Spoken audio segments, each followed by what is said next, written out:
Question number 176। Tarain का प्रथम युद्ध किसके बीच हुआ था? देखिए, तराइन का प्रथम युद्ध जो हुआ था वो पृथ्वीराज चौहान और मोहम्मद गोरी के बीच हुआ था। इसका राइट उत्तर हो जाएगा ऑप्शन नंबर ए। देखिए, तराइन का जो युद्ध हुआ है वो दो हुआ है। पहला तराइन का युद्ध और सेकंड तराइन का युद्ध। दोनों देखिए, पहला हुआ था 1191 में और दूसरा हुआ था 1192 में। पहला भी पृथ्वीराज चौहान और मोहम्मद गोरी के बीच हुआ था पहला वाला, लेकिन विजेता कौन रहा था? पृथ्वीराज चौहान जीता था। और सेकंड वाला भी पृथ्वीराज चौहान और मोहम्मद गोरी के ही बीच हुआ था, लेकिन इसमें जो जीता था वो मोहम्मद गोरी ने ही जीता था। तो ये दोनों क्वेश्चन बहुत ही एग्जाम में पूछा जाता है, आप लोग याद रखिएगा। और यह आज की हमारी 8वीं वीडियो है और आप लोग वीडियो बहुत कम देख रहे हैं, और वीडियो आप लोग अपने दोस्तों के साथ ज़रूर शेयर करिए और कोशिश करिए कि वीडियो पूरा देखने की, क्योंकि तभी आपको फ़ायदा मिलेगा।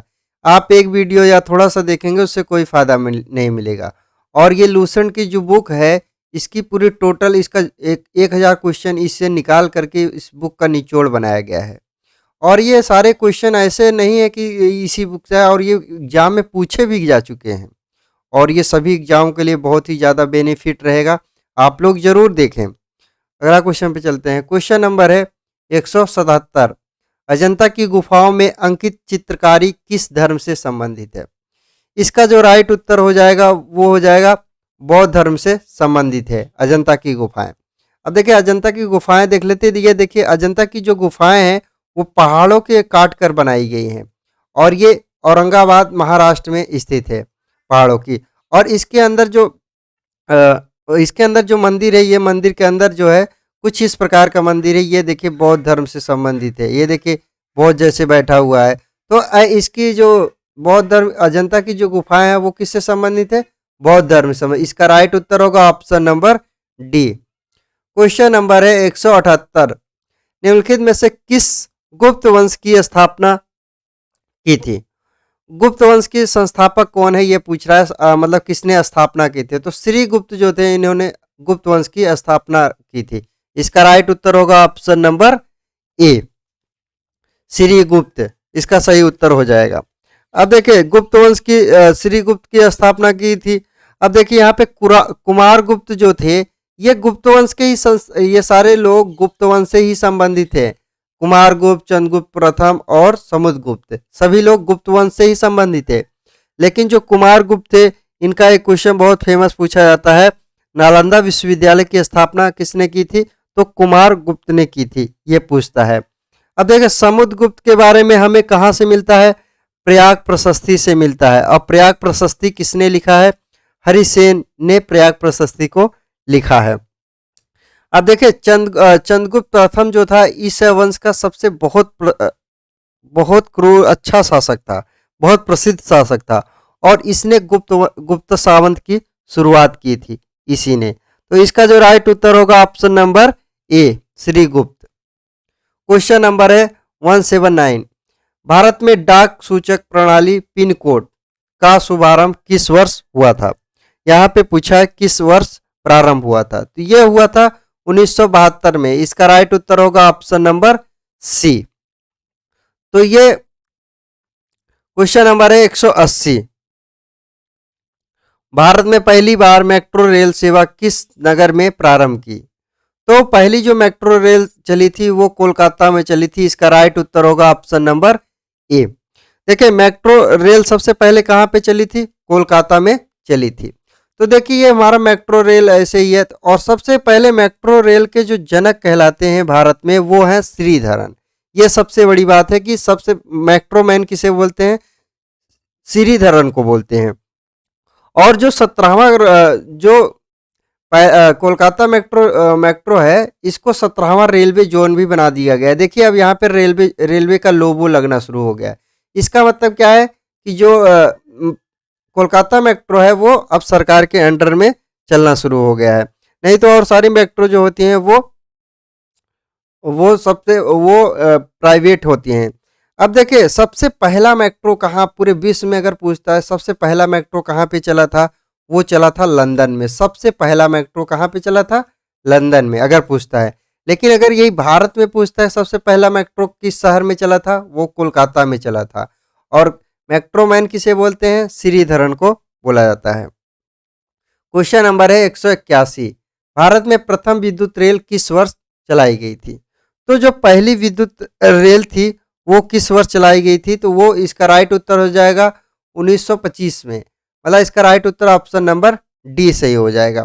पहली विद्युत रेल चलाई गई थी। कुछ इस प्रकार विद्युत रेल थी, ये देखिए ऊपर से तार हैं और ये रेल हमारा है, तो पहली विद्युत रेल थी और इसका नाम था डेक्कन क्वीन। सबसे पहली विद्युत रेल का नाम था क्या, डेक्कन क्वीन।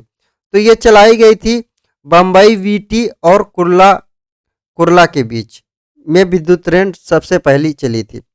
अब आप सबसे एक ही क्वेश्चन सबसे पहले पूछता है कि बहुत ज़्यादा पूछता है कि सबसे पहले ट्रेन कहाँ से कहाँ कहाँ चली थी। मुंबई से ठाणे के बीच में सबसे पहली रेलवे ट्रेन चली थी और ये 1853 में चली थी, ये भी ध्यान रखिएगा। और कितने किलोमीटर, 35 किलोमीटर, ये भी ध्यान रखिए, कभी कभी क्वेश्चन में पूछ लेता है। क्वेश्चन नंबर है 182, पश्चिम बंगाल की सीमाएं कितने देशों के साथ लगी हुई हैं। देखिए पश्चिम बंगाल की सीमा कितने देशों का साथ लगी है, वो तो है 3 देशों के साथ लगी, इसका राइट उत्तर होगा 3। लेकिन अगर हम इसी के साथ मैप को देख लेते हैं तो ज़्यादा अच्छे से हमें चीज़ें समझ में आ जाएगी। देखिए मैप देखते हैं, देखिए हमारा ये प्यारा भारत है और प्यारा भारत में ये ये हमारा पूरा पश्चिम बंगाल है। ये ऐसे करके ये पूरा हम जैसे जैसे बना रहे हैं ये पूरा हमारा पश्चिम बंगाल है। अब यहीं पे हम देखेंगे कि कितने देशों के साथ, देशों यहाँ पे बोला है, देश बोला है, ये भी ध्यान रखिए। राज्य बोलता तो अलग हो जाता।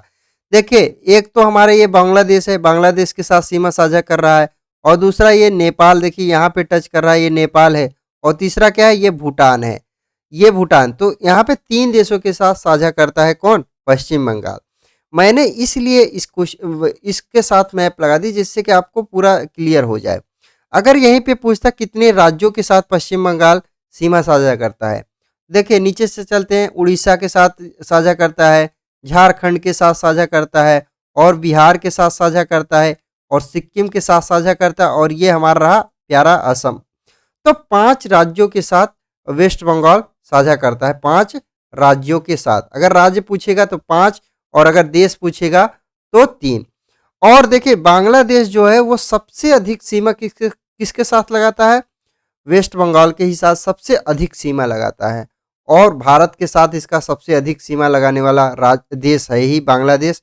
और ये बांग्लादेश भारत के साथ 4096 किलोमीटर करीब सीमा लगाता है, और सबसे अधिक सीमा बांग्लादेश ही लगाता है। क्वेश्चन नंबर है 183, निम्नलिखित में से कौन सा अभ्यारण्य जंगली हाथियों के लिए प्रसिद्ध है। देखिए जंगली हाथियों के लिए कौन सा अभ्यारण्य प्रसिद्ध है ये पूछा है, तो इसका जो राइट उत्तर हो जाएगा ऑप्शन नंबर है पेरियर वन्यजीव अभ्यारण्य। ये पेरियर वन्यजीव अभ्यारण्य कहाँ पर पड़ता है, केरला में पड़ता है। अब देखिए मानस नादेली वन्यजीव अभ्यारण्य, ये नहीं मुझे पता है, अगर आप लोगों को पता होगा कमेंट जरूर करिएगा। और मानस वन्यजीव अभ्यारण्य जो है ये कहाँ पर, ये मानस है असम में, और नागरहोल वन्यजीव अभ्यारण्य ये है कर्नाटका में। तो आप लोग और भी वन्यजीव जो मैं बता रहा हूँ साथ साथ उनको भी याद रखिए। ये हमारा जंगली हाथी है, तो इसी के बारे में पूछा है, तो इसका राइट उत्तर हो जाएगा ए, पेरियार वन्यजीव अभ्यारण्य। क्वेश्चन नंबर है 184, सिंधु घाटी सभ्यता का एक विशाल स्नानागार किस स्थान पर मिला। स्नानागार मतलब जहाँ पे स्नान करते हैं लोग, मतलब उस टाइम के, किस टाइम के, सिंधु घाटी सभ्यता के। देखिए सिंधु घाटी सभ्यता में सबसे विशाल स्नानागार कहाँ से मिला था, मोहनजोदाड़ो से मिला था स्नानागार। और अगर अन्नागार भी पूछेगा तो सबसे बड़ा अन्नागार जो मिला है पूरे सिंधु सभ्यता में वो भी मोहनजोदाड़ो में मिला है। लेकिन अन्नागार जो है वो हड़प्पा में मिला है, वहाँ पे 6 अन्नागार मिले हैं। तो हड़प्पा में अन्नागार मतलब जहाँ पे अन्न वगैरह उस टाइम रखे जाते थे। तो सबसे पहले अन्नागार जो मिला था वो हड़प्पा में मिला था। लेकिन अगर पूरे सिंधु घाटी सभ्यता में बात करेंगे, सबसे बड़ा सिंधु घाटी सभ्यता का स्थल कौन सा है, वो है अन्नागार, जो कि मोहनजोदाड़ो में ही मिला है। मोहनजोदाड़ो को हम लोग मृतकों का टीला बोलते हैं। और ये हमारा रहा मोहनजोदाड़ो, ये है हमारा स्नानागार, इसी में स्नान पानी भरा रहता था, यहीं पे लोग स्नान करते आते थे। ये देखिए सीढ़ियाँ हैं, इधर से भी सीढ़ियाँ हैं और यहाँ से भी सीढ़ियाँ हैं ये। क्वेश्चन नंबर है 185, निम्नलिखित में से कौन से कोयले की सर्वोत्तम किस्म है? सबसे अधिक सर्वोत्तम जो कोयला है वो हमारा कहलाता है एंथ्रेसाइड। इसका राइट उत्तर होगा ऑप्शन नंबर ए। सबसे अधिक कोयला जो है, सबसे अच्छा क्वालिटी का कोयला जो है एंथ्रेसाइड। और सबसे वही खराब अगर कोयला पूछ लेता है तो वो है लिग्नाइट। ऑप्शन लिग्नाइट अगर सबसे खराब पूछेगा तो लिग्नाइट होगा, सबसे अच्छा कौन सा है? एंथ्रेसाइट है। और अगर भारत में सबसे अधिक किस प्रकार का कोयला पाया जाता है, वो पाया जाता है बिटुमिनस। यही सबसे ज़्यादा भारत में पाया जाता है और ये झारखंड के पठार जो हैं उसमें ज़्यादा पाया जाता है। क्वेश्चन नंबर है 185, क्वेश्चन नंबर है 186, भारतीय इतिहास में बाजार मूल्य नियंत्रक पद्धति की शुरुआत किसके द्वारा की गई थी? तो ये अलाउद्दीन खिलजी के द्वारा बाजार मूल्य नियंत्रक पद्धति शुरू किया गया था। इसका राइट उत्तर होगा ऑप्शन नंबर बी, क्योंकि यह क्वेश्चन बहुत ही ज़्यादा पूछा जाता है। क्वेश्चन नंबर है 187, निम्नलिखित में से किस ने फ्री थ्रो जो शब्द है ये किस खेल में यूज किया जाता है? तो ये किया जाता है बास्केटबॉल। ये देखिए बास्केटबॉल खेल रहे हैं, इसमें यह फ्री थ्रो शब्द का यूज किया जाता है। ऑप्शन नंबर सी इसका राइट उत्तर हो जाएगा। क्वेश्चन नंबर है 188, भारतीय राज्य को पोलो जो खेल है ये किस राज्य से उदय हुआ, मतलब कहाँ से आया? पोलो जो है वो घोड़ों पर खेला जाने वाला एक खेल है और इसमें एक बॉल होती है और इसको छड़ी से मारना होता है। तो ये मणिपुर जो राज्य है सबसे पहले यहाँ खेला जाता था, यहीं से उत्पत्ति होती है पोलो खेल की। इसका राइट उत्तर होगा ऑप्शन नंबर डी। अब देखें पोलो जो खेल था ये कुतुबुन ऐबक जो था इसी से खेलते खेलते वो गिर के मरा था। तो इसका राइट उत्तर हो जाएगा option number D. Question number है 189, विक्रम साराभाई अंतरिक्ष केंद्र कहाँ पर स्थित है? अब देखिए विक्रम साराभाई अंतरिक्ष केंद्र कहाँ पर स्थित है? देखिए सबसे पहले इसका नाम था त्रिवेंद्रम। तो इसका जो राइट उत्तर हो जाएगा ऑप्शन नंबर ए, लेकिन आज को इसी बोलते हैं तिरुवनंतपुरम बोलते हैं। अंतरिक्ष केंद्र, भारतीय अंतरिक्ष केंद्र के जनक कौन थे? विक्रम साराभाई जनक थे, इसीलिए इनके नाम पर ही अंतरिक्ष से जो संबंधित होते हैं उनका नाम रख दिया गया विक्रम साराभाई अंतरिक्ष केंद्र। देखिए विक्रम साराभाई अंतरिक्ष केंद्र ये कुछ इस प्रकार का है, वहाँ पे जाएंगे तो आपको मिसाइलें अंतरिक्ष में जाने वाले सारे उपकरण वहाँ पे मिल जाएंगे। क्वेश्चन नंबर है 190, दिल्ली में स्थित शांतिवन समाधि जो है किसकी है? शांतिवन समाधि किसकी है? तो ये है पंडित जवाहरलाल नेहरू पहले प्रधानमंत्री की। तो ऑप्शन नंबर बी इसका राइट उत्तर हो जाएगा। तो किसकी है? जवाहरलाल नेहरू की। शांतिवन जवाहरलाल नेहरू के। इंदिरा गांधी जो समाधि स्थल है उसको बोला जाता है शक्ति स्थल। और ये सभी स्थल कहाँ पर है? दिल्ली में स्थित है। मैं जितने भी स्थल इसमें बताऊंगा वो कहाँ पर है? दिल्ली में। इंदिरा गांधी की समाधि स्थल का नाम है शक्ति स्थल। और बच्चा लाल बहादुर शास्त्री की समाधि का जो नाम है उसका नाम है विजय घाट। देखिए जो बहादुर होता है वो विजय प्राप्ति कर लेता है, तो ऐसे ध्यान रखिए कि लाल बहादुर शास्त्री की कहाँ पे है समाधि स्थल? विजय घाट में, और ये दिल्ली में स्थित है। राजीव गांधी की जो समाधि स्थल है वो है वीर भूमि, उस नाम से जाना जाता है, ये नाम दिया जाता है, तो उसको किस नाम से? वीर भूमि। ये भी कहाँ पर है? दिल्ली में स्थित है। और अगर कभी कभी महात्मा गांधी का बहुत पूछ लिया जाता है, तो महात्मा गांधी के जो समाधि स्थल का नाम है वो कौन सा है? राजघाट, क्योंकि ये राष्ट्रपिता इनको कहा जाता है, राजघाट बोला जाता है, घाट। तो ये भी ध्यान रखिएगा, महात्मा गांधी के जो समाधि स्थल का नाम है वो कौन सा है? राजघाट। ये देखिए विजय स्थल, ये शांति वन इस प्रकार है, इसके गेट का सीन है। क्वेश्चन नंबर है 191, भारत का प्रथम परमाणु ऊर्जा रिएक्टर कहाँ पे था? कौन है? और मतलब कहाँ पे पहला लगाया गया था? तो जो है अप्सरा, ये भारत का सबसे पहला परमाणु रिएक्टर था, लगाया गया था। और ये जो लगाया गया था महाराष्ट्र के ट्राम्बे मुंबई में लगाया गया था। और ये लगाया गया कब था? 4 अगस्त 1956 को लगाया गया था। मतलब इसकी शुरुआत हो गई थी बनना। और ये कहाँ पर है? महाराष्ट्र में, महाराष्ट्र के ट्राम्बे, उस टाइम मुंबई को ट्राम्बे बोला जाता है, तो मुंबई। तो ऑप्शन नंबर इसका सी सही हो जाएगा। क्वेश्चन नंबर है 192, भारतीय अंतरिक्ष अनुसंधान संगठन का मुख्यालय कहाँ पर स्थित है?